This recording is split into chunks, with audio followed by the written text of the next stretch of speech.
एक बाज की उम्र लगभग 70 साल होती है।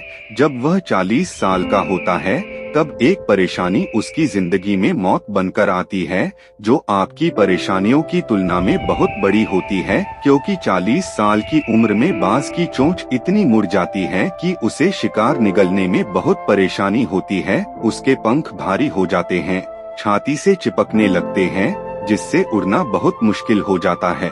उसके पंजे लंबे और लचीले हो जाते हैं, जिससे वो शिकार को सही से नहीं पकड़ पाता। अब उस बाज के पास सिर्फ 3 रास्ते होते हैं। पहला कि वो अपने शरीर त्याग सकता है, दूसरा गिद्ध की तरह छोड़े हुए भोजन पे निर्भर हो जाए, और तीसरा सबसे कठिन और पीड़ादायक रास्ता अपने आप को पुनः स्थापित का, फिर से आसमान का सीना चीरकर उड़ने का। और वो इसी तीसरे रास्ते को चुनता है और अपने पास के सबसे ऊंची चोटी पे पहुंच जाता है।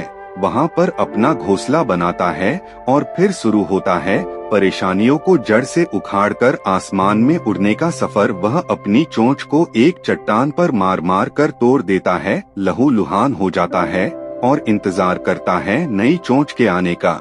उसके बाद अपनी नई चोंच से अपने पंजों को काट देता है और फिर इंतजार करता है नए पंजों के उग आने का। उसके बाद वह अपने एक एक पंख को अपने शरीर से अलग करता है और फिर इंतजार करता है नए पंख उग आने का। और इस प्रक्रिया में उसे समय लगता है पूरे 5 महीने का।